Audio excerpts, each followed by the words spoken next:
ഈശോ മിശിഹായ്ക്ക് സ്തുതിയായിരിക്കട്ടെ. പ്രിയപ്പെട്ടവരെ, ഇന്ന് നവംബർ മാസം 9-ാം തീയതി.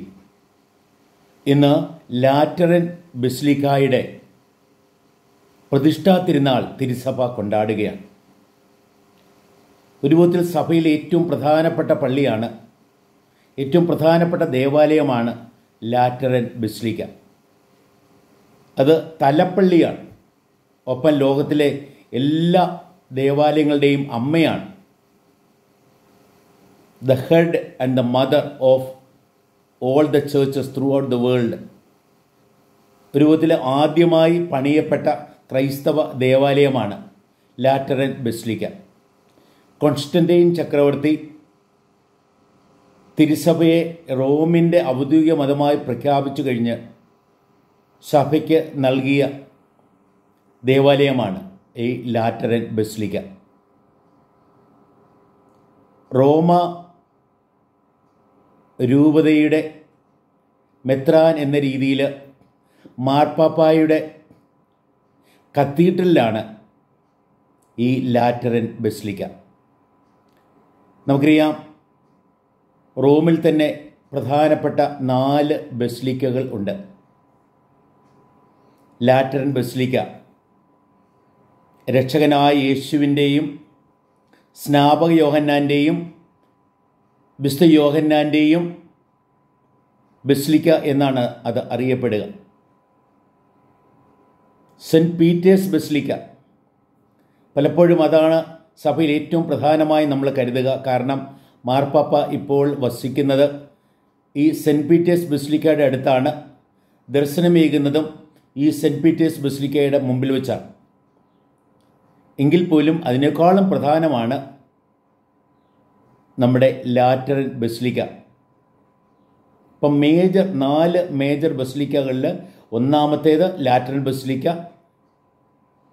പിന്നെ പത്രോസിൻ്റെ സെൻറ്റ് പീറ്റേഴ്സ് ബസിലിക്ക, മൂന്നാമത്തേത് മാതാവിൻ്റെ ബസിലിക്ക, മേരി മയർ എന്ന് പറയും,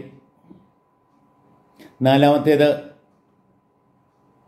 പൗലോസ് അപ്പോസ്തലൻ്റെ ബസിലിക്ക, മതിലിന് പുറത്തുള്ള saint Paul outside the wall എന്ന് പറഞ്ഞാണ്. ഇവ 4 റോമിൽ തന്നെയാണ്. ഇതുകൂടാതെ ലോകത്തിലെങ്ങും 2000-ഓളം മൈനർ ബസിലിക്കകളുണ്ട്. നമ്മുടെ രൂപതയിൽ തന്നെ മൂന്നാർ ദേവാലയം അതൊരു മൈനർ ബസിലിക്കയാണ്.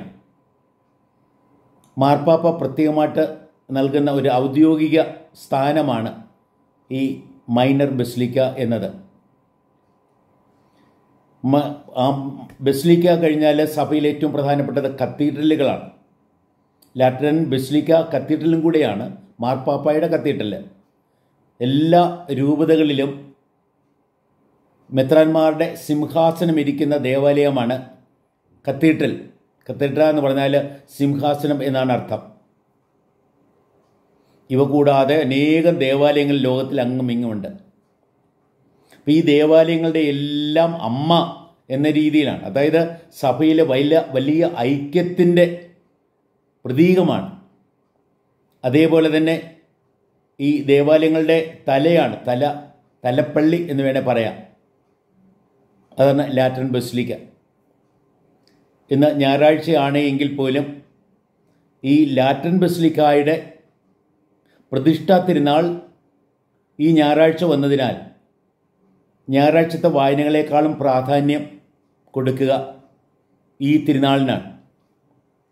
പ്രിയപ്പെട്ടവരെ, ഈ തിരുനാൾ നമ്മളിന്ന് ആഘോഷിക്കുമ്പോൾ നമ്മുടെ വായനകളിലേക്ക് നമുക്കൊന്ന് നോക്കാം. വായനകൾ എന്തൊക്കെയാണ് നമ്മളെ ഓർമ്മപ്പെടുത്തുന്നത്? ഒന്നാമത്തെ കാര്യം, ഈശോയാണ് യഥാർത്ഥ ദേവാലയം എന്നതാണ്.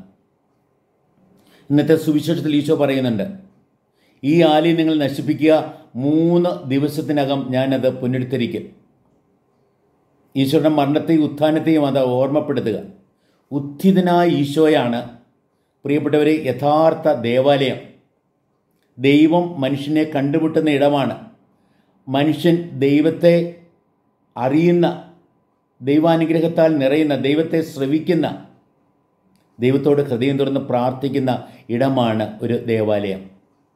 സത്യദൈവവും സത്യമനുഷ്യനുമായ ഈശോയിൽ ദൈവവും മനുഷ്യനും ഒന്നായി തീർന്നു. അങ്ങനെ ഒന്നായി തീർന്ന അവസ്ഥയാണ് പ്രിയപ്പെട്ടവരെ യഥാർത്ഥമായ ദേവാലയം. ഈശോയാണ് ദേവാലയമെന്ന് ഇന്നത്തെ സുവിശേഷം പ്രത്യേകമായിട്ട് നമ്മളെ ഓർമ്മപ്പെടുത്തുകയാണ്. രണ്ടാമത്തെ ദേവാലയം എന്ന് പറഞ്ഞാൽ സഭയാകുന്ന ദേവാലയമാണ്.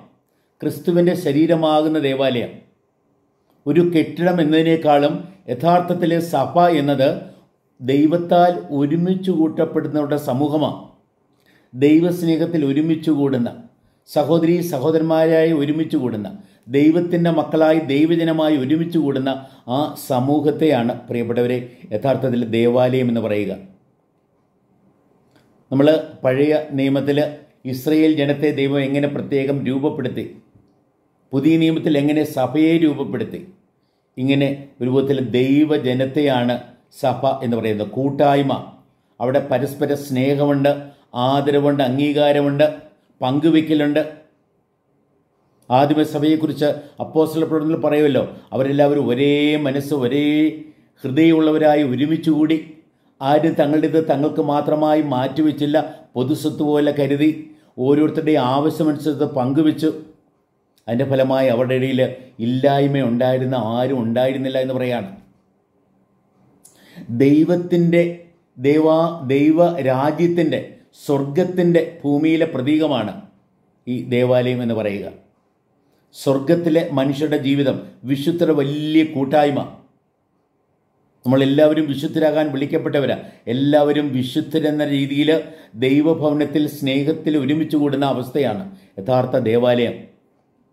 നമ്മൾ അതിൻ്റെ ഭൂമിയിലെ പതിപ്പ്. ഇപ്പോൾ ഭൂമിയിൽ നമ്മൾ എവിടെയെല്ലാം കർത്താവിൻ്റെ നാമത്തിൽ ഒരുമിച്ച് കൂടുമോ അവിടെയെല്ലാം നമ്മുടെ മധ്യേ കർത്താവുണ്ട് എന്ന് അവിടുന്ന് വാഗ്ദാനം ചെയ്യുന്നുണ്ട്. ശരിക്കും പറഞ്ഞാൽ ദേവാലയം എന്ന് പറഞ്ഞാൽ ദൈവ സാന്നിധ്യം അനുഭവപ്പെടുന്ന ഇടമാണ്. എല്ലായിടത്തും ദൈവമുണ്ട്, എല്ലായിടത്തും. എങ്കിലും ചില ഇടങ്ങൾ പ്രത്യേകമായി ദൈവത്തെ കണ്ടുമുട്ടാനുള്ള ഇടങ്ങളായി കരുതപ്പെടുകയാണ്. ദൈവം മോശയെ മുൾപ്പടർപ്പിൽ കണ്ടുമുട്ടുമ്പോൾ പറയാണ്, നീ നിൽക്കുന്ന സ്ഥലം വിശുദ്ധമാണ്, കാലിലെ ചെരുപ്പ് അഴിച്ചു മാറ്റുക എന്ന് പറയാണ്. ഇസ്രായേൽക്കാരും മരുഭൂമിയിലൂടെ യാത്ര ചെയ്യുമ്പോൾ അവർക്ക് ദൈവത്തെ കണ്ടുമുട്ടുവാൻ വേണ്ടിയാണ് കൂടാരങ്ങൾ. കൂടാര തിരുനാൾ പ്രത്യേകമായിട്ട് നമ്മൾ കൊണ്ടാടാറുണ്ടല്ലോ പ്രിയപ്പെട്ടവർ. നമ്മുടെ ഓരോ ദേവാലയം ഓരോ കൂടാരം പോലെയാണ്. ആ കൂടാരത്തിൽ ദൈവജനം വസിക്കുന്നു. അവർ ഒരുമിച്ച് പ്രാർത്ഥിക്കുന്നു, ഒരുമിച്ച് ഭക്ഷിക്കുന്നു, ഒരുമിച്ച് ദൈവവചനം ശ്രവിക്കുന്നു. ഒരുമയിൽ അവർ വസിക്കുന്നു പ്രിയപ്പെട്ടവരെ. അപ്പോൾ യഥാർത്ഥ ദേവാലയം ഈശോ തന്നെയാണ്. ആ ഈശോയുടെ ശരീരമായ സഭ അത് ദേവാലയമാണ്. ആ ദേവാലയത്തിൻ്റെ ചെറു പതിപ്പാണ് കുടുംബങ്ങൾ. നമ്മുടെ ഓരോ കുടുംബങ്ങളും, നമ്മുടെ ഓരോ ഭവനങ്ങളും ദേവാലയങ്ങളാണ്. അതേപോലെ ആ ഭവനത്തിൽ വസിക്കുന്ന കുടുംബവും ദേവാലയമാണ്. ഭാര്യയും ഭർത്താവും മാതാപിതാക്കളും മക്കളും ഉൾപ്പെട്ട കുടുംബം. അവർ ഒരുമിച്ച് പ്രാർത്ഥിക്കുമ്പോൾ, അവർ ഒരുമിച്ച് ഭക്ഷിക്കുമ്പോൾ, അവർ ഒരുമിച്ച് ഉല്ലസിക്കുമ്പോൾ, അവർ ഉല്ലസിച്ച് സംസാരിക്കുമ്പോൾ എല്ലാം പ്രിയപ്പെട്ടവരെ അവർ ഒരു ദൈവജനമായി വളരുക, ഒരു ദൈവഭവനമായി വളരുക. അതും കഴിയുമ്പോൾ പ്രിയപ്പെട്ടവരെ നമ്മൾ ഇന്നത്തെ രണ്ടാമത്തെ വായനയിലേക്ക് നോക്കുക. അവിടെ പൗലോസ് അപ്പോസ്തലൻ പറയാണ്, നിങ്ങൾ ഓരോരുത്തരും ദേവാലയങ്ങളാണ്, കാരണം നിങ്ങളിൽ പരിശുദ്ധാത്മാവ് വസിക്കുന്നു. നിങ്ങൾ വിശുദ്ധമായ ദേവാലയങ്ങളാണ്. ദൈവം വസിക്കുന്ന ഇടം, ദൈവസാന്നിധ്യം നിറയുന്ന ഇടം, ദൈവസ്നേഹം നിറയുന്ന ഇടം, ദൈവവചനം പ്രതിധ്വനിക്കുന്ന നിറവേറപ്പെടുന്ന ഇടം. അതാണ് ഓരോ വ്യക്തിയും പ്രിയപ്പെട്ടവരെ. നമ്മുടെ ശരീരം തന്നെ ദേവാലയമാണ്. നമ്മൾ ആ ദേവാലയത്തിലെ അംഗങ്ങളാണ് എന്ന രീതിയിൽ ദൈവമക്കളായി ജീവിക്കേണ്ടവരാണ്. പ്രിയപ്പെട്ടവരെ, നമ്മൾ ദൈവാലയമായി നിരന്തരം ബന്ധപ്പെട്ടവരാണ്. നമ്മുടെ ദേവാലയത്തെ കവർച്ചാ സ്ഥലമാക്കരുത് എന്ന്, ഒരു ബിസിനസ് സ്ഥലമാക്കരുത് എന്ന് ഇന്നത്തെ സുവിശേഷത്തിൽ ഈശോ പറയുക. ഈശോ തീഷ്ണതയാൽ നിറയുക. ദൈവ ഭവനത്തോടുള്ള തീഷ്ണതയാൽ നിറഞ്ഞിട്ടാണ് അവിടുന്ന് അവിടെ ഇരുന്ന കച്ചവടക്കാരെല്ലാം പുറത്താക്കുന്നത്.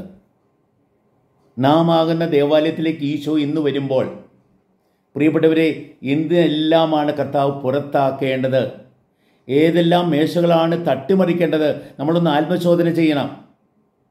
ദൈവത്തിന് ഇഷ്ടമില്ലാത്ത, ദൈവഭവനത്തിന് ചേരാത്ത, വിശുദ്ധമല്ലാത്ത എല്ലാം പുറന്തള്ളപ്പെടണം. അപ്പോഴുണ്ടല്ലോ നമ്മൾ ദൈവ സാന്നിധ്യത്താൽ നിറയും, ദൈവവചനത്താൽ നിറയും, ദൈവശക്തിയാൽ നിറയും, ദൈവ അനുഗ്രഹത്താൽ നിറയും. അപ്പോൾ നമ്മിൽ നിന്നും നിർഗളിക്കുന്നത് പ്രിയപ്പെട്ടവരെ ദൈവത്തിൻ്റെ അനുഗ്രഹമാകുന്ന ജലമാണ്. എല്ലാം ശുദ്ധീകരിക്കുന്ന, എല്ലായിടത്തും ജീവൻ നിറയ്ക്കുന്ന, എവിടെ ചെന്നാലും അവിടെ അനുഗ്രഹം നിറയ്ക്കുന്ന ജലം, അത് ഈശോയുടെ ഹൃദയത്തിൽ നിന്ന് പുറപ്പെട്ട ജലമാണ്. നമ്മിൽ നിന്നും അത് പുറപ്പെടണം. നമ്മുടെ സ്നേഹത്തിലൂടെ, നമ്മുടെ വാക്കുകളിലൂടെ, നമ്മുടെ പ്രവൃത്തികളിലൂടെ, നമ്മുടെ പെരുമാറ്റങ്ങളിലൂടെ പ്രിയപ്പെട്ടവരെ നമുക്ക് ദേവാലയങ്ങളായി വെളിപ്പെടണം. ദേവാലയങ്ങളായി നമ്മൾ ജീവിക്കണം. ഇന്ന് ലാറ്ററൻ ബസിലിക്കായുടെ പ്രതിഷ്ഠാ തിരുനാൾ കൊണ്ടാടുമ്പോൾ പ്രിയപ്പെട്ടവരെ, നാം ഓരോരുത്തരും യഥാർത്ഥ ദേവാലയങ്ങളായിട്ടാണോ ജീവിക്കുന്നത് എന്ന് ആത്മശോധന ചെയ്ത് യഥാർത്ഥ ദേവാലയങ്ങളായി ജീവിക്കുവാൻ ഉള്ള കൃപയ്ക്കായി പ്രാർത്ഥിച്ച് നമുക്കതിനു വേണ്ടിയുള്ള തീരുമാനങ്ങൾ എടുക്കാം. നാം ഓരോരുത്തരും പ്രിയപ്പെട്ടവരെ ദേവാലയമാണ്. നമ്മുടെ കുടുംബങ്ങൾ ദേവാലയങ്ങളാണ്. നമ്മുടെ കുടുംബ കൂട്ടായ്മകൾ ദേവാലയങ്ങളാണ്. നമ്മുടെ ഇടവക ദേവാലയമാണ്. നമ്മുടെ സഭ ദേവാലയമാണ്. ഇതിൻ്റെ എല്ലാം കേന്ദ്രവും മകുടവും തലയും യഥാർത്ഥ ദേവാലയമായ ഈശോ തന്നെയാണ്. സത്യദൈവവും സത്യമനുഷ്യനുമായ ഈശോ, ദൈവവും മനുഷ്യനും എന്നും ഐക്യപ്പെട്ടിരിക്കണം എന്നുള്ള ആ ബോധ്യത്തിൽ നമ്മളെ നയിക്കുന്ന ഈശോ, മരണത്തെപ്പോലും ജയിച്ച് ഉത്ഥിതനായ ഈശോ. ഈശോയിലെ ആ മാനുഷികതയാണ് അവിടുത്തെ മരണമെങ്കിൽ അവിടുത്തെ ദൈവീകതയാണ് അവിടുത്തെ ഉത്ഥാനമെന്ന് റോമാക്കർക്കുള്ള ലേഖനത്തിൽ കർത്താവ് എടുത്തു പറയുന്നുണ്ട്, 1-ാമത്തെ അധ്യായത്തിൽ തന്നെ. ഇന്ന് ലാറ്ററൻ ബസിലിക്കായുടെ തിരുനാൾ പ്രിയപ്പെട്ടവരെ നാം കൊണ്ടാടുമ്പോൾ നമുക്ക് ദൈവത്തിന് യഥാർത്ഥമായ ആരാധന അർപ്പിക്കാം. ദൈവമേ, അങ്ങാണ് ഞങ്ങളുടെ ജീവിതത്തിൽ ഏറ്റവും പ്രധാനം എന്ന് ഏറ്റുപറയുവാനും അതനുസരിച്ച് നമ്മുടെ ജീവിതം ക്രമീകരിച്ചുകൊണ്ട് നമ്മളിലുള്ള എല്ലാത്തരം വിഗ്രഹങ്ങളെയും അകറ്റിക്കൊണ്ട്, വിഗ്രഹം എന്ന് പറഞ്ഞാൽ ദൈവത്തിന് പകരം ദൈവസ്ഥാനത്ത് വെച്ച് ദൈവത്തോടെന്ന പോലെ എന്തിനോടോ ആരോടോ പെരുമാറുന്നോ അതാണ് വിഗ്രഹം. അതിനെ അകറ്റിക്കളഞ്ഞ് യഥാർത്ഥ ദൈവാരാധനയിൽ നമുക്ക് മുഴുകാം. അതേപോലെ തന്നെ വലിയ കൂട്ടായ്മയുടെ ഓർമ്മപ്പെടുത്തില്ല ലാറ്ററൻ ബസിലിക്ക. എല്ലാ ദേവാലയങ്ങളും ഒരു വിധത്തിൽ ആ ബസിലിക്കായുടെ സന്തതികൾ എന്ന രീതിയിലാണ് കാണുന്നത്. പരസ്പരം ഐക്യപ്പെട്ട് ഒരുമയോടെ, പരസ്പരം സ്നേഹിച്ച് കരുതലോടെ, ഒരേ മനസ്സും ഒരേ ഹൃദയമുള്ളവരായി പങ്കുവെച്ചും പങ്കുകൊടുത്ത് പ്രിയപ്പെട്ടവരെ നമുക്ക് നല്ല ദേവാലയങ്ങളായി നമ്മുടെ കുടുംബത്തെ വാർത്തെടുക്കാം, നമ്മുടെ കുടുംബ കൂട്ടായ്മകളെ വാർത്തെടുക്കാം, നമ്മുടെ ഇടവകയെ വാർത്തെടുക്കാം, നമ്മുടെ രൂപതയെ, നമ്മുടെ സഭയെ. നമ്മുടെ ഓരോരുത്തരുടെയും കടമ അതാ. ദേവാലയം ദൈവമാണ് പണിയുന്നത് പ്രിയപ്പെട്ടവരെ. പക്ഷേ അതിൽ എത്രമാത്രം ദൈവത്തോട് സഹകരിക്കുന്നോ അതനുസരിച്ചാണ് ആ ദേവാലയം വെളിപ്പെടുക. ലോകത്തിൽ യഥാർത്ഥ ദേവാലയത്തെ വെളിപ്പെടുത്തിക്കൊണ്ട്, ദൈവസാന്നിധ്യം ഏവർക്കും അനുഭൂതിമാക്കിക്കൊണ്ട്, ദൈവവചനം ഏവർക്കും കേൾപ്പിച്ചുകൊണ്ട്, ദൈവത്തോട് ഏവർക്കും വേണ്ടി പ്രാർത്ഥിച്ചുകൊണ്ട് ഏവരിലേക്കും ദൈവ അനുഗ്രഹം നിറയ്ക്കുവാൻ നമ്മുടെ ജീവിതത്തെ നമുക്ക് ഒഴിഞ്ഞു വയ്ക്കാം. നമുക്ക് നമ്മെ തന്നെ ദൈവത്തിനായും ദൈവജനത്തിനായും സമർപ്പിക്കാം. നമ്മിലൂടെ ദൈവകൃപ എങ്ങും ഒഴുകട്ടെ. 1-ാമത്തെ വായനയിൽ ദേവാലയത്തിൽ നിന്ന് ഒഴുകുന്ന ആ ജലം പോലെ, അത് തുടക്കത്തിൽ 2 തുള്ളിയായിട്ടാണ്, പക്ഷേ അത് വരുന്തോറും ഇങ്ങനെ ഒരു വലിയ നദിയായി മാറുക.